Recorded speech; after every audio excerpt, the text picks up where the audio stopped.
தமிழ் மக்கள் அனைவருக்கும் வணக்கம். வாழ்க வளமுடன். நான் உங்கள் தரணிதாசன், பாரம்பரிய முறை ஜோதிடர் மற்றும் வாஸ்து ஆலோசகர்.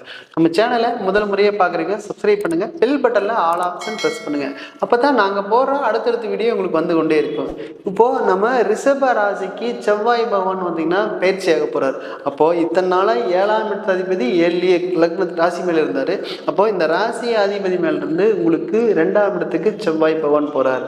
அது எப்போ போகிறார் அப்படின்னு கேட்டிங்கன்னா, இந்த 26/8 பார்த்தீங்கன்னா உங்களுக்கு 20/10/2024 மொத்தம் 54 நாட்களுக்கு செவ்வாய் பகவான் ரிஷப ராசிக்கு 2ஆம் இடத்துல மிதுன ராசியில் பயிற்சியாக போகிறார். அப்போ இந்த காலகட்டத்தில் என்ன மாதிரி உங்களுக்கு பலாவன் இருக்க போகுது அப்படிங்கிறது இந்த வீடியோவில் விரிவாக பார்க்க போகிறோம்.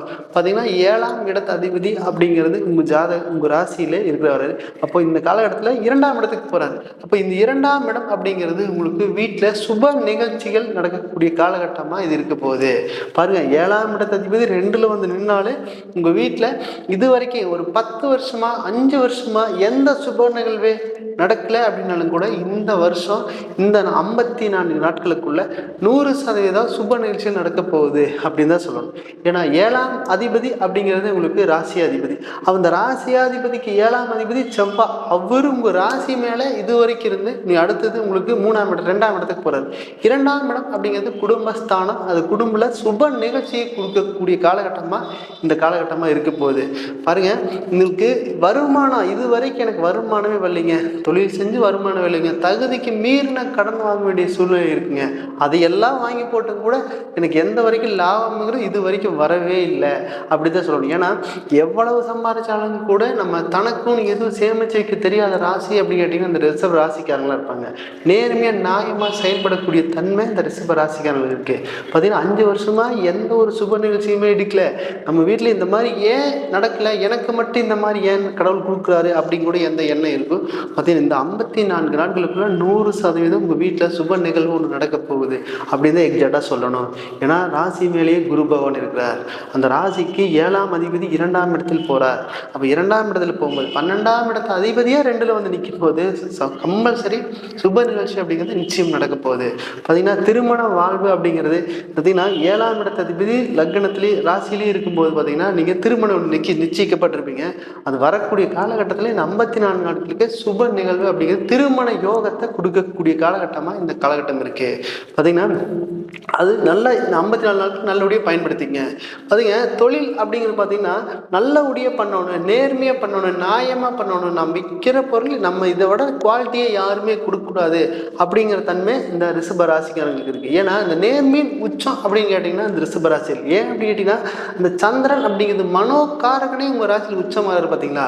இப்போ யாருக்கு எந்த துரோகம் செய்யக்கூடிய ராசி அப்படின்னா உங்களுக்கு ரிஷப ராசியாக இருக்கும். இதெல்லாம் மிக சிறந்த யோகம் தான். அது வந்து பார்த்தீங்கன்னா உச்சமாகும் போது பார்த்தீங்கன்னா பேர் புகழ் கிடைக்குங்கிற எண்ணம் இருந்துட்டு இருக்கு. தொழில் மூலியமாக ஒரு பேருங்க புகழ் கம்பல்சரி வேணுங்கிற ராசி அப்படின்னா இந்த ரிஷபராசியாக இருப்பாங்க. அப்போ இது வரைக்கும் தொழில் செஞ்சு நஷ்டம் மட்டுமே செஞ்சாலும் கூட இதில் பார்த்தீங்கன்னா 12ஆம் இடத்து அதிபதி 2ஆம் இடத்துக்கு வராரு. அப்போது உங்களுக்கு இது வரைக்கும் தேவையில்லாத செலவாயிருந்தாலும் கூட இனிமேல் வரவு அப்படிங்கிறது இந்த 54 நாட்களுக்கு மிக அதிகமாக வரக்கூடிய ராசியாக இந்த கடந்த காலத்தில் இருக்க போகுது. அது நல்லபடியாக பயன்படுத்தினா போது நல்லபடியாக தகுதிக்கு மீறி செஞ்சுருப்பீங்க, கடன் வாங்கிக்கும்போது தொழில் செஞ்சுருப்பீங்க, இது வரைக்கும் லாபம் இல்லைங்க. பார்ட்னர் ஓட்டு பண்ணியிருப்பீங்க, ஆனால் இது வரைக்கும் லாபம் இல்லைங்க. பாருங்க, அந்த பார்ட்னர்னால நிறைய ஏமாற்றம் சார்ந்தக்கூடிய ராசிகள்லாம் இந்த ரிஷப ராசி இருப்பாங்க. ஏன்னா இவங்களுக்கு துரோகம் செய்யறது தெரியாது, ஆனால் இவங்க எல்லாத்தோட உழைப்பும் இந்த ரிஷப ராசிகள் பயன்படுத்திகிட்டே இருப்பாங்க. அடுத்து அடுத்து அடுத்து அடுத்து ஒரு பார்ட்னர் ஏமாந்து அடுத்து 100 பார்ட்னர் போவாங்க. அவருனால உண்மையாக இருப்பாரோ அப்படின்னு நினச்சி தான் போவீங்க. அவரும் உங்களை ஏமாற்றக்கூடிய காலகட்டமாக இருக்க போகுது. பாருங்கள், யாருமே எனக்கு வேண்டாம் அப்படின்னு நினச்சி நீ நிற்கும் போது இந்த காலகட்டத்தில் நல்லபடியாக பயன்படுத்திங்கன்னா நீங்கள் உங்கள் தொழிலில் செஞ்சிங்கன்னா மிக சிறந்த யோகம் வரக்கூடிய காலகட்டம் இந்த 54 இருக்க போகுது.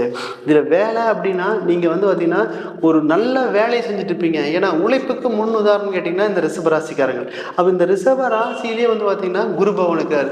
அப்போது இந்த நேர்மையின் உச்சம் அப்படின்னா உங்களுக்கு ரிஷப ராசியாக இருப்பாங்க. இதில் ஏன்னா இது வரைக்கும் மேல் அதிகாரிகள் டார்ச்சர் தாங்காமல் கம்பல்சரி பார்த்தீங்கன்னா வேலையை விட்டு போயிடலாம், இந்த வேலையை நம்ம செய்யணுமா இல்லை வேறு வேலைக்கு ஏதாவது போய்க்கலாமா அப்படிங்கிற ஒரு எண்ணத்தை கொடுத்துட்டே இருக்கும். அந்த அந்த அளவுக்கு நிறைய போராட்டத்தை செஞ்சுருப்பீங்க. ஏன்னா உங்களோட நம்பி உங்கள் தொழில் ரகசியத்தை சொல்லியிருப்பீங்க, அதையும் போய் மேலதிகாரிட்ட சொல்லியிருப்பாங்க. வேலை செய்கிற இடத்துலையும் கூட நீங்கள் நிறையா அவமானப்பட வேண்டிய காலகட்டத்தில் நீங்கள் தள்ளப்பட்டிருப்பீங்க. ஏன்னா அந்த அளவுக்கு மன சூழ்நிலை உருவாகிட்டே இருக்கு. ஏன்னா நம்ம எந்த துரோகம் யாருக்கு எந்த துரோகம் செய்யறது இல்லையே, நமக்கு யாருப்பா துரோகம் செய்யப்பான்னு சொல்லி யதார்த்தமாக எல்லா விஷயத்தையும் சொல்லும் போது தான் அங்கே ஒரு பிரச்சனையை கொடுக்குது. அது மாதிரி ரகசியம் அப்படிங்கிறது நீங்கள் எப்போவுமே ரிஷபராசிக்காரங்களுக்கு கொஞ்சம் கவனத்தில் கொள்வது மிக சிறப்பான அமைப்பாகும். பார்த்தீங்கன்னா மேலதிகாரி டார்ச்சர்னால நீங்கள் வேலையை விட்டு போக வேண்டிய சூழ்நிலைக்கு தள்ளப்பட்டிருப்பீங்க. இதெல்லாம் கவலைப்படாதீங்க. இந்த வரக்கூடிய காலகட்டத்தில் பார்த்தீங்கன்னா 10ஆம் இடத்தை உங்கள் 9ஆம் இடத்தை செவ்வாய் பார்க்குறேன் 2ஆம் இடத்துல இருந்து. அப்போ இந்த இடத்த பார்க்கும்போது பார்த்தீங்கன்னா நினச்சா பிடிச்ச மாதிரி வேலை அமைய போகுது. இந்த மேலதிகாரி டார்ச்சர் பண்ணாலும் கூட அவர் வெளியே டிரான்ஸ்ஃபர் ஆகி போகிறதுக்கான வாய்ப்புகள் இருக்க போகுது. பாருங்க, 2ஆம் இடம் வருமான ஸ்தானம், அது வாக்கு ஸ்தானம். அப்படிங்கிற 2ஆம் இடத்துலேயே செவ்வாய் நிற்கிறார். அது பார்த்தீங்கன்னா 7ஆம் அதிபதியே நிற்கிறார். மனைவி மூலியமாக ஏதாவது இன்வெஸ்ட் பண்ணாலும் கூட இந்த காலகட்டம் உந்த காலகட்டமாக இருக்குது. பார்த்தீங்கன்னா இதுக்கெல்லாம் தேவையில்லாத ஆர்கியூமெண்ட்டு வேலையில் பண்ணியிருந்தாலும் கூட அவர் வெளியே போகிறதுக்கான அமைப்புகள் வரக்கூடிய காலகட்டம் 54 நாட்களுக்கு நல்லபடியாக பயன்படுத்திக்க. பாருங்கள், இது வெளிநாட்டில் வேலை இழந்து தேடுறதுக்கான சந்தர்ப்பம் மிக அதிகம். ஏன்னா இது வரைக்கும் நமக்கு எப்போ இருந்தாலும் வேலை கிடைச்சிருமே, நம்ம தான் நேர்மையாக செயல்படுறோமே, வேலை உழைப்புக்கு முன்னுதாரணம் கொடுக்குறோமே, அதனால இந்த வேலையெல்லாம் அடுத்த வேலை ஈஸியாக கிடைக்குங்கிற ஒரு எண்ணத்திலேயே இருக்கிறதுக்கான சந்தர்ப்பம். பாருங்க, இந்த அஷ்டமாதிபதி அப்படிங்கிறது உங்கள் ராசிக்கு வந்துக்கிறார். அப்போதான் ஒரு பிரச்சனையை கொடுப்பார். லாபஸ்தானாதிபதி வந்துக்கிறார், அது ஒரு பக்கம் இருந்தாலும் கூட இந்த அஷ்டமாதிபதி உள்ள என்ட்ரி ஆனது வேலையில் ஃபஸ்ட்டு கட்டு. சரிங்களா? இந்த வேலை எப்படா நல்லா வேலை செஞ்சோமே, எப்படி இப்படி வேலை இல்லையே அப்படின்னு ஒரு வெளிநாட்டில் நிறைய பேர் வேலை இழந்துட்டு தேடுறாங்க. பாருங்க, நிறைய பேர் சொல்லிக்கலாம் உங்கள் ராசி மேலே குரு வருதுங்க, நல்லா இருப்பீங்க அப்படி இப்படின்னு சொல்லிக்கலாம். ஆனால் அஷ்டமாதிபதி கூட வரும்போது தான் அங்கே ஒரு பிரச்சனையை கொடுக்கும். அதில் வேலையில் ஒரு பிரச்சனையை கொடுக்கும், லாபத்தில் ஒரு பிரச்சனையை கொடுக்கும். பார்த்தீங்கன்னா எவ்வளோ வேலை செஞ்சாலும் அது லாபங்கிறது குறைவாக இருக்குது, எவ்வளோ வேலை செஞ்சாலும் ஒரு நட்பே கிடைக்கவே மாட்டேங்குது அப்படின்னு சொல்கிறதுக்கான தன்மை இந்த காலகட்டத்தில் இருக்க போகுது. அந்த சூழ்நிலை இருக்க போது பாருங்கள், இந்த ராசிக்கு 2ஆம் இடத்துல செவ்வாய் வரும்போது இதில் நிறையா மாற்றத்தை கொடுக்க போகுது. புரியுதுங்களா? இதில் 12ஆம் அதிபதி வரைன்னா உங்களுக்கு ராசி மேலே கடந்த காலகட்டத்தில் இருந்திருப்பார். இப்போது செவ்வாய் அப்படிங்கிறது 2ஆம் இடத்துல வராரு. அப்போது உங்களுக்கு 11 ராகுபவன் இருக்கும்போது விபரீத ராஜயோகமாக வரக்கூடிய காலகட்டத்தில் இருக்குது. பாருங்க, வெளிநாட்டு வேலை அப்படிங்கிறது கம்பல்சரி இந்த 54 நாளுக்கு ரிஷப ராசி நேர்களுக்கு கிடைக்க போகுதுன்னு தான் சொல்லணும். இதில் வெளிநாட்டு வேலை முயற்சி பண்ணிகிட்டே இருப்பீங்க, அது எப்போ தான் கிடைக்குதுன்னே தெரியல. 5 வருஷம் முயற்சி பண்ணுறாங்க, 7 வருஷம் முயற்சி பண்ணுறாங்க அப்படின்னு தான் சொல்லணும். அப்போது இந்த காலகட்டத்தில் 100% கிடைக்கிறதுக்கான சந்தர்ப்பம். ஏன் அப்படின்னா 11 ராகு பகவான் இதில் செவ்வாய் 2ஆம் இடத்துலேருந்து 9ஆம் இடத்தை பார்க்குது. பார்த்தீங்கன்னா இந்த 2 இடமும் உங்களுக்கு வேலை செய்யும்போது வெளிநாட்டில் வேலை கம்பல்சரி கிடைக்க போகுது.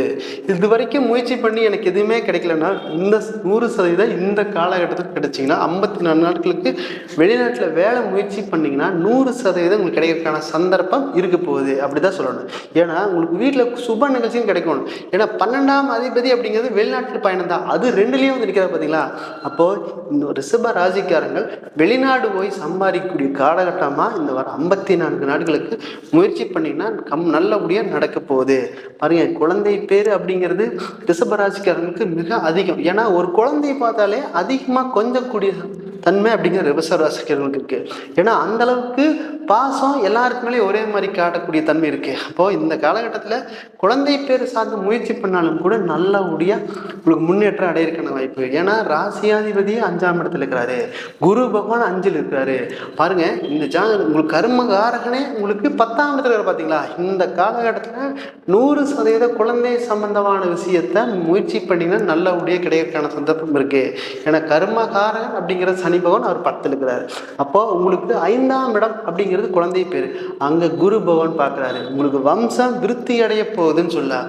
இது வரைக்கும் குழந்தை பேர் சார்ந்த விஷயத்துக்கு என்ன முயற்சி பண்ண நம்ம கிடைக்கல அப்படின்னாலும் கூட 100% செவ்வாய் பகவான் உங்களுக்கு 4ஆம் இடத்துல இருந்து 2ஆம் இடத்துல இருந்து 4ஆம் பார்வையாக உங்க 5ஆம் இடத்தை பார்க்கிறார். அப்ப செவ்வாங்க பார்த்துட்டாலே ஆண் வாரிசு உண்டு அப்படின்னு தான் சொல்லணும். இதுல ராசியாதிபதி 5ல் இருக்கார், குரு பகவான் 5ஆம் இடத்தை பார்க்கிறார். பார்த்தீங்கன்னா 5 வருஷமாக ட்ரை பண்ணாலும் கூட இந்த 54 நாட்களுக்கு ட்ரை பண்ணிங்கன்னா மிக அதிகமான உங்களுக்கு நற்பலன் கிடைக்க போகுது அப்படின்னு தான் உங்களுக்கு சொல்லணும். இது எல்லாமே நல்ல அருமையான வாய்ப்புகளே. சரிங்களா?